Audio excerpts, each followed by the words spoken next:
हमारे आसपास भूतों की एक काल्पनिक दुनिया है, लेकिन हम उस दुनिया से बिल्कुल अनजान रहते हैं। बहुत सी प्राचीन किताबों में भूतों के अस्तित्व का वृत्तांत मिलता है। भूत का बच्चा कहानी उन्हीं काल्पनिक घटनाओं से प्रेरित होकर लिखी गई है।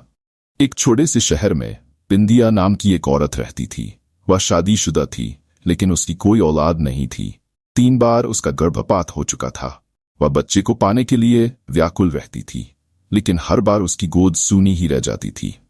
बिंदिया ने औलाद को पाने के लिए कई तरह के उपाय किए थे। इसके बावजूद उसके घर का आंगन बच्चों की किलकारियों के लिए सूना था। बिंदिया का पति एक मजदूर था और वह अपनी पत्नी से बहुत प्यार करता था। उसे भी अपने बच्चे की चाहत थी, लेकिन ऊपर वाले की मर्जी के बिना उसका यह सपना पूरा नहीं हो सकता था। बिंदिया चौथी बार फिर से गर्भवती होती है।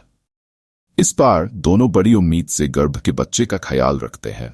बिंदिया का पति उसके खाने पीने की बहुत सी चीजें लाकर रख देता है और कहता है कि इस बार तुम्हें अपने बच्चे को पूरा पोषण देना होगा, जिसके लिए तुम्हें मजबूती से खाना पीना होगा और अपना ध्यान भी रखना पड़ेगा। बिंदिया अपनी पति की बात सुनकर सर हिलाती है। दरअसल वह अंदर से टूट चुकी है। बच्चे को पाने की उसने अपनी सारी उम्मीदें खो दी है, लेकिन अपने पति के आत्मविश्वास को देखकर वह अपनी हिम्मत पर आती है और तय करती है कि इस बार वह मां बनकर ही रहेगी। आधी रात होते ही बिंदिया के पेट में दर्द शुरू हो जाता है। अचानक बिंदिया के पति की नींद खुलती है और वह बिंदिया को अपनी गोद में लेटाकर हौसला देता है। लेकिन जब दर्द बर्दाश्त के बाहर होने लगता है तो वह अपनी पत्नी को अपनी पीठ में लादकर अस्पताल के लिए भागता है। रास्ते में बिंदिया बेहोश हो जाती है। बिंदिया का पति उसे वहीं जमीन पर लिटा लेता है और जोर जोर से मदद के लिए चिल्लाने लगता है। तभी पास में स्थित श्मशान से एक चंडाल निकल कर आता है। उसके हाथ में एक पानी का ग्लास होता है। वह आते ही बिंदिया के चेहरे में पानी छिड़कता है। बिंदिया धीरे धीरे अपनी आंखें खोलती है। तभी बिंदिया की प्रसव पीड़ा बढ़ने लगती है। बिंदिया का पति उसे जोर से पकड़ लेता है और उसका हौसला बढ़ाने लगता है। श्मशान का चंडाल अपने कपड़ों से राख निकालकर बिंदिया के पेट में लगाता है, जिससे बिंदिया की तकलीफ शांत हो जाती है और कुछ ही पल में एक बच्चा पैदा होता है। लेकिन काफी देर तक जब बच्चे में कोई प्रतिक्रिया नहीं होती तो बिंदिया रोने लगती है, क्योंकि ये बिंदिया का चौथा बच्चा था जो पैदा होते ही उसे छोड़ गया। बिंदिया का पति बच्चे की मौत से दुखी हो जाता है, लेकिन वह अपनी पत्नी के सामने अपना दुख व्यक्त नहीं करता। तभी उसकी नजर चंडाल पर पड़ती है। चंडाल हाथ जोड़कर आंख बंद किए हुए कोई मंत्र पढ़ रहा होता है। अचानक बिंदिया के बच्चे की आंख खुल जाती है और वह किलकारी मारकर रोने लगता है। बच्चे की किलकारी सुनते ही बिंदिया और उसके पति अपने बच्चे को गले से लगाकर चूमने लगते हैं। कई सालों बाद उन्हें संतान का सुख प्राप्त हुआ था। दोनों श्मशान के चंडाल को धन्यवाद देते हैं और उसके चरणों में गिरकर उसका अभिवादन करते हैं। चंडाल बिना कुछ बोले श्मशान में वापस लौट जाता है। बिंदिया का पति अपनी पत्नी और बच्चे को साथ में लेकर घर वापस आ जाता है। दोनों अपने बच्चे के साथ बहुत खुश होते हैं।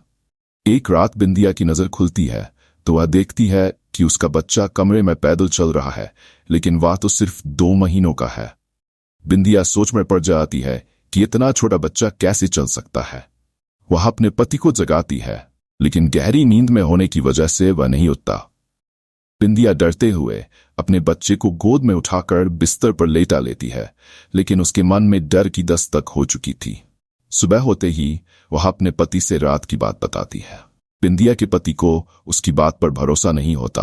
उसे लगता है बिंदिया ने कोई सपना देखा होगा और उसी को सच मान बैठी है। वह बिंदिया को समझाता है और अपने काम में चला जाता है। अपने पति के जाते ही बिंदिया अपने बच्चे को पालने में लेटाकर घर के काम करने लगती है। घर के काम के बाद बिंदिया अपने बच्चे को दूध पिलाने के लिए उसके पास जाती है और वह डर जाती है जब अपने बच्चे को खून से बिड़ा हुआ मुर्गे के पंखों के साथ खेलते देखती है। तभी पड़ोस की महिला बिंदिया के घर आती है और कहती है, मेरा मुर्गा नहीं मिल रहा है, क्या तुम्हारे घर में आया है? बिंदिया कुछ नहीं समझ पा रही थी। उसका दिल मानने को तैयार नहीं था कि इतने छोटे से बच्चे में इतना बड़ा मुर्गा खा लिया था। वह अपनी पड़ोसन से झूठ कह देती है कि मैंने नहीं देखा है। शाम को जब बिंदिया का पति घर आता है तो बिंदिया बहुत घबराई होती है और कमरे के कोने में शांत बैठी होती है।